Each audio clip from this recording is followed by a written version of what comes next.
हरे कृष्ण राधे राधे बंधुरा गिरिधारी गोपाल सोना चैनेले तुम्हारे सबाइके सुस्वागतम। तोमरा सबाई केमन आछो? आशा करी तोमरा सबाई भालो आछो गोपाल सोनार कृपाय।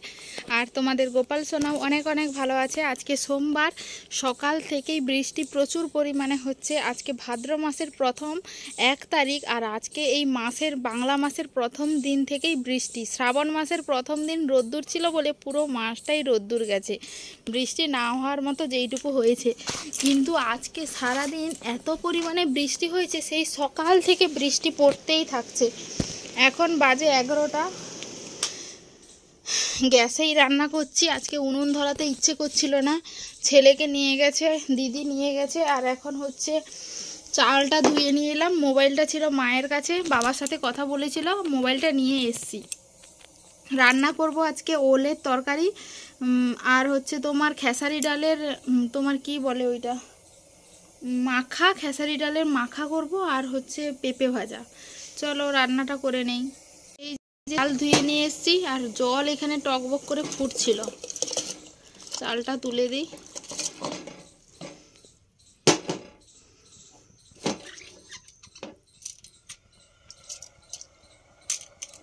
এই যে চালটা পুরোটাই তুলে দিয়েছি, হতে থাক। খেসারি ডালটা জানি ভাতের সাথে দিয়ে দেব, কিন্তু সত্যি কথা বলতে এত বৃষ্টি হচ্ছে সকাল থেকে বাইরে জল আনতে যাব, একদম বাড়িতে জল ছিল না। কিন্তু খেসারি ডালটা তো ভিজলোই না, ভাতে দিলে কি ফুলবে কে জানে। দিয়েই দেই, একটা কাপড়ে করে ধুয়ে নেই ভালো করে, তারপর একটা কাপড়ে বেঁধে ভাতের মধ্যে ফেলে দেবো। এই খেসারি ডালের মাখা খেতে কিন্তু দুর্দান্ত লাগে। এটা মাসকলাই, মানে খেসারি বলতে মাসকলাই। এটা আমাদের ঘরে যে হয়েছিল মাঠে, সেই কলাই এতদিন ভাঙা হয়নি, মায়েদের ঘরে দিয়েছিলাম, মা ভেঙে পাঠিয়েছে। এইখানে প্রেসার কুকারে পেঁপেটা সেদ্ধ করতে বসিয়েছি। একটা সিটি দিয়ে নামিয়ে নেব, তাহলে ভাজাটা তাড়াতাড়ি হয়ে যাবে। তারপরে ওল আর আলু ওটাও সিটি মেরে নেব। আর ভাতের দেখতে পাচ্ছ মোটামুটি ফুট চলে এসছে।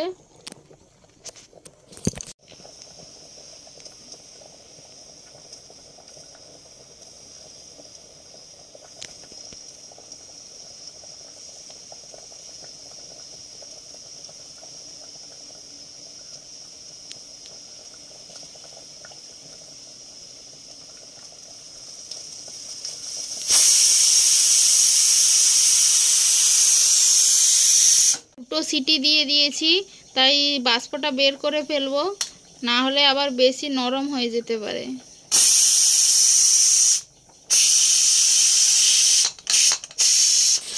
আমার মায়েদের উনুনে রান্না করতেই ভালো লাগে, কারণ উনুনে তাড়াতাড়ি হয়। কিন্তু আমার মনে হয় গ্যাসে রান্না করতে বেশি ভালো লাগে। কেন বলো তো? হাঁড়ি কিংবা কড়াইয়ের পেছনে যেহেতু কালি পড়ে না, মানে হাঁড়ি কড়াটা ধুতে খুব সুবিধাই হয়। এই জন্য আমার গ্যাসে রান্না করতে খুবই ভালো লাগে। কিন্তু ঘরের জ্বালানি থাকলে তো গ্যাসে রান্না করা সম্ভব নয়। আর ঘরের যখন গাছপালা থাকবে, জ্বালানি থাকবে, তখন উনুনে রান্না করলে গ্যাসের খরচটা কিন্তু অনেকটাই বাঁচবে। যেহেতু আমরাই বাড়ির বউ, তাই আমাদেরকেই সমস্ত কিছু দেখে শুনে চলতে হবে। একদম পারফেক্ট সেদ্ধ হয়েছে। জলটা ঝারিয়ে নিই।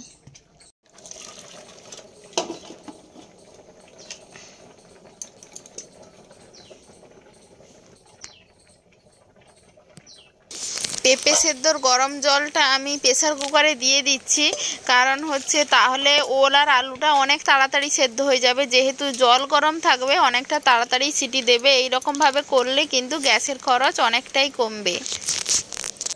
সংসারে এইরকম টুকিটাকি অনেক জিনিসই আছে, যেগুলো দেখে শুনে যদি চলে বাড়ির বউরা, তাহলে কিন্তু সংসারের খরচ অনেকটাই দেখে শুনে চলবে। এই যে লবণ দিলাম,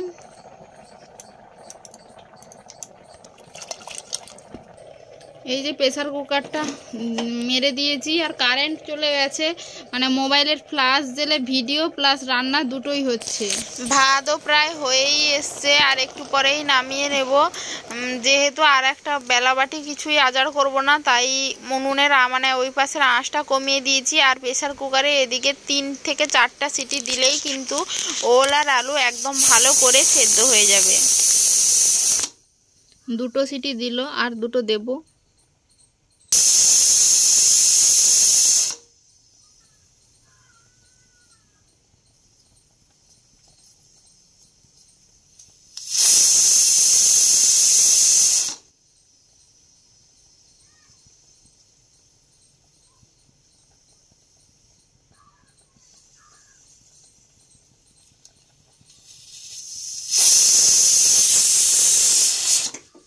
4টা সিটি দেওয়া হয়ে গেছে। আমি গ্যাসের ওভেনটা বন্ধ করে দিয়েছি।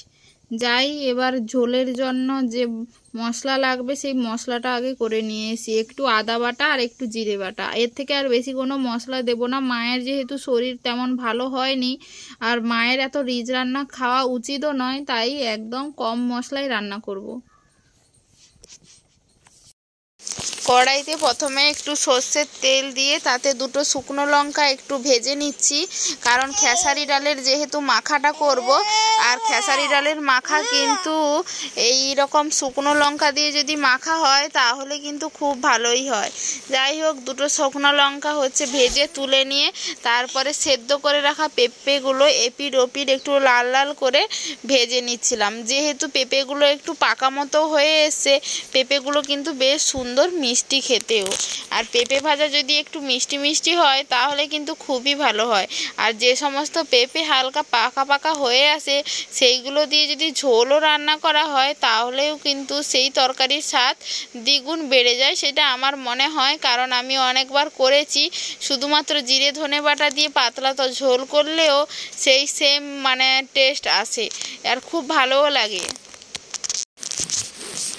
আর এই পেঁপে আর এই কাঁচকলা এমন 2টো সবজি যেই সবজিগুলোতে ঘরে সার ওষুধ কিছুই দেওয়া হয় না, এটা একদম সত্যি কথা। বাজারে যদি সার ওষুধ ছাড়া কোনো সবজি একমাত্র খেতে চাও সেটা হলো একমাত্র পেঁপে আর কাঁচকলা, যেটা আমরা জানি সার ওষুধ কিছুই লাগে না, বাড়িতে এমনি হয়ে যায়।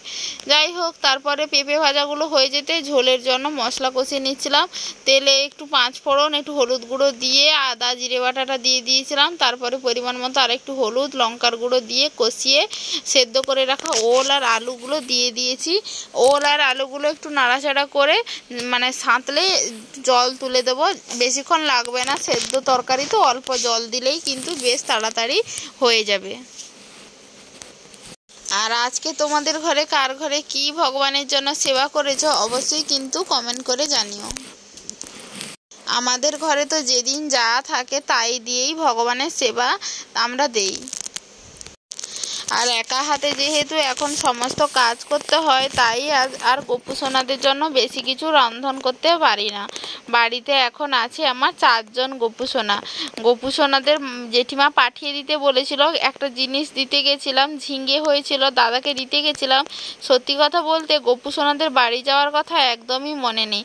তারপরে জেঠিমাকে বলছি আজ গপু সোনারা মনে হয় যেতে চাইছে না, তাই মনে হয় ভুলিয়ে দিয়েছে আমাকে। ঠিক আছে, আছে যখন থাক, একজন আছে আর তার সাথে 3 জন থাকলে সবাই একটু মিলেমিশে আনন্দে কিন্তু থাকবে। কিন্তু এইটাই যে বেশি কিছু রন্ধন করে দিতে পারি না, যেহেতু এখন বাচ্চাও পুরো রাখতে হয়, গরু বাছুরও সামলাতে হয়, তারপরে রান্না বান্না আছে, ভগবানের সেবা আছে, তা বাদেও টুকিটাকি কাজ। আর যেই ভাদ্র মাস শুরু হয়েছে সেই ভাদ্র মাসের প্রথম দিন থেকেই যা বৃষ্টি অনবরত ধরে থেকেছে। আজকে টানা ভাদ্র মাসের 3 তারিখ কি 4 তারিখ হবে, 4 তারিখ মনে হয়, এখনও অবধি বৃষ্টি কিন্তু ছাড়েনি। সেই বৃষ্টি কাদা চারিপাশে শ্যাওলা পড়ে গেছে, হাঁটা চলা করতে গেলে আস্তে আস্তে চলতে হবে, না হলে একদম কাচার খাবে এমন, হাত পা ভেঙে আবার বাড়িতে বস্তি করে দেবে এমন অবস্থা। চারিপাশে এতটাই শ্যাওলা পড়েছে আর প্রচুর ঘাস হয়েছে চারিপাশে, তোলার সময় পাইনি। তারপর একটু যদি রোদ বেরোতো শুকনো শুকনো হলে ঘাসগুলো তুলতেও সুবিধা হয়। এই কাদা বৃষ্টির মধ্যে ঘাসও তোলাও যাবে না, আর চারিপাশে যেন ঘাসের জঙ্গল হয়ে যাচ্ছে। আর এইগুলো যদি পরিষ্কার না করা হয় সাপ খোপের ভয় একটু বেশিই থাকে। আর যেহেতু মাঠের একদম গায়ে আমার এই ছোট্ট বাড়িটা, তাই সাপ খোপের ভয়টা একটু বেশিই থাকে। আর আমি মনে করি ভাগ্যে যা আছে তাই থাকবে, সেটা কারুর ক্ষমতা নেই আটকানো। সেটা কেউ যদি 10 দেওয়ালের ভেতরেও যদি কেউ থাকে, তার মৃত্যু যদি থাকে ঠিক যেমনভাবে হবে, সেটা যেমন করে হোক হবে, সেইটা আটকানোর ক্ষমতা আমার কিংবা অন্য কারুরই কিন্তু নেই। একমাত্র ভগবানের মধ্যে সেই শক্তি আছে। হরে কৃষ্ণ। সেই দুপুরবেলায় তোমাদের সাথে যেইটুকু ভিডিও করেছিলাম, তারপরে তো আর করাই হয় না। এখন তো প্রায় সন্ধ্যা হয়ে গেছে, 7টা বাজতেই 4 মিনিট বাকি আছে, 6টা 56 হয়েছে। আর এখন মা আর ছেলে দুজনেই বাড়িতে আছি। আর একটু আগে ভাগ্নিকে টিউশনে ছেড়ে দিয়ে এলাম, মানে ওর মাও নেই বাবাও নেই, মানে আমার শাশুড়ি মার হচ্ছে রাতে একটু জ্বর গা জ্বর করছে, ওই জন্য ডাক্তারের কাছে নিয়ে গেছে। দিদি দাদাবু দুজন গেছে, ওরা ডাক্তারের কাছে নিয়ে গেছে। চলে আসবে হয়তো আধা ঘন্টা 1 ঘন্টার ভিতরে চলে আসবে, টোটোতে করেই গেছে, টোটো ভাড়া করে। আর রাতে যেহেতু কালকে একাদশী আছে, আজকে রাতে তাই অন্নপ্রসাদই হবে। আলু সেদ্ধ ভাত এইটাই বসিয়েছি, আর দুধ আছে ঘরে, দুধ গরম করে ফেলবো। এই দিয়ে হচ্ছে রাতে হচ্ছে আজকে প্রসাদ পাবো।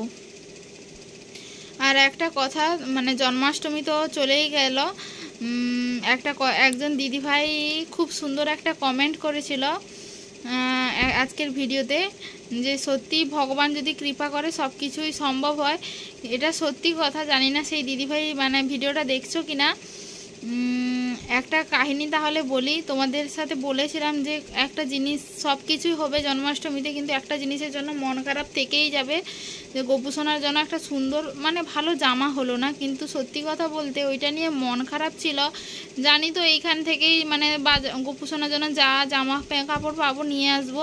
আর এইবারে যখন যাই ওই দোকানে সত্যি ভালো জামা নিয়ে এসছে, কোনো দিন নিয়ে আসে না। কারণ দেখো যে কোনো দোকানে তোমার যদি এইখানে জিনিসপত্র না সেল হয়, যেমন চাহিদা থাকবে দোকানদার তো তেমন জিনিসই থাকবে। আর আমাদের এদিকে তো তেমন কেউ ওইসব কেনাকাটাও করে না, এত ভগবানের সেবা পূজা ছোট ছোট জায়গার উপর আর কয়জনের ঘরে গোপাল আসে। যদিও গোপাল অনেকের ঘরেই হয়তো আছে, এখন যেহেতু বিয়ে বাড়ি সমস্ত কিছুতে গিফট গোপাল দেয়, কিন্তু ওই নামে হয়তো কারোর ঘরে বসানো থাকে সাজানো থাকে, ওই রকমই বেশিরভাগ লোকের ঘরে থাকে।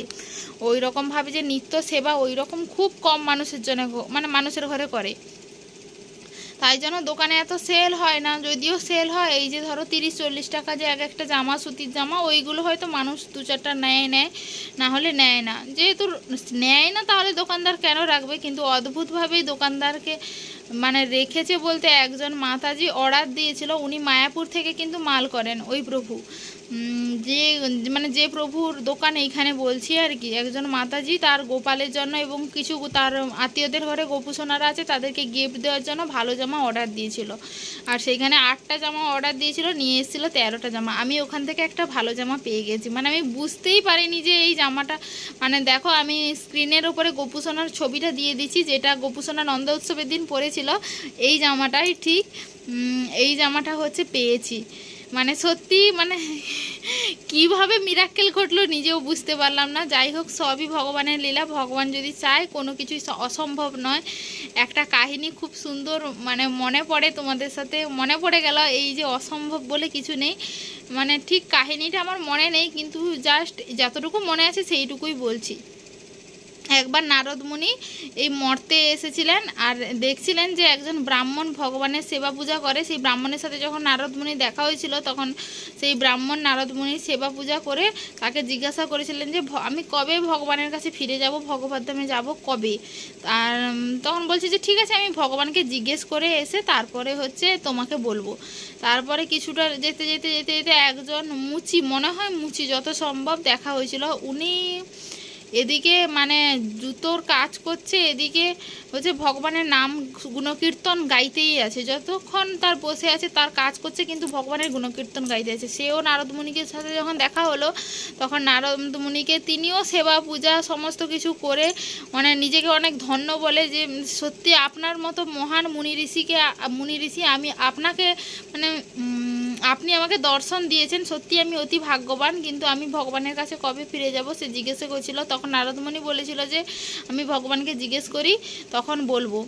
তখন নারদমণি যখন ভগবানের কাছে গিয়ে এই মুচি আর ব্রাহ্মণের কথা বলে, সেখানে হচ্ছে ভগবান বলেছে যে তুমি, ওরা যদি তোমাকে জিজ্ঞাসা করে যে তুমি ভগবান কি করছে, তখন তুমি বলবে যে একটা ছুঁচের ভিতর দিয়ে মানে একটা হাতি মানে বের করছে, মানে যে আমরা ছুঁচের ভিতর দিয়ে সুতো বের করি, তো ভগবান একটা হাতিকে ছুঁচের ভিতর দিয়ে গলাচ্ছে।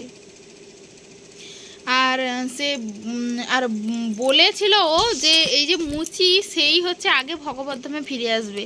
আর এবার কাহিনীটা কিভাবে সম্ভব হলো, কারণ ব্রাহ্মণই তো আগে আসার কথা, কারণ ব্রাহ্মণ মানে সে সারাদিন পুজো পাঠ, তার কাজটাই হচ্ছে ভগবানের সেবা পূজা করা। আর মুচি হচ্ছে সে হচ্ছে জুতোর কাজ করছে কিন্তু ভগবানের নাম করছে। কিন্তু নারদমুনি খুবই অতবাক হলো। আর তখন ব্রাহ্মণের কাছে আসতে ব্রাহ্মণকে বলল, ব্রাহ্মণ জিজ্ঞাসা করলো যে ভগবান কি করছে। তখন সেই যে নারদমুনি বলছে যে ভগবান একটা ছুঁচের ভিতর দিয়ে হাতি বের করছে ঢোকাচ্ছে এদিক ওদিক করছে, ঠিক যেমন আমরা সুতো করি ঠিক ওই রকমভাবে হাতি, ওটার সুতোর জায়গায় হাতি আছে। তখন ব্রাহ্মণ বলছে এটা কি কখনো সম্ভব, একটা ছুঁচের ভিতর দিয়ে কখনো হাতি ঢোকে? আমরা একটা সুতো ঢোকাতেই পারি না, কত ধৈর্য ধরে সুতো ঢোকাতে হয়, আর ভগবান হাতি ঢোকাচ্ছে। তারপরে হচ্ছে মুচির কাছে গেছে, মুচির কাছে গিয়েও মুচিও সেই একই কথা জিজ্ঞেস করেছে, কিন্তু মুচিকেও সেই একই কথাই নারদমুনি বলে। কিন্তু সেই যে মুচি কিন্তু বলছে যে সত্যি ভগবান এত সুন্দর একটা কাজ করছেন।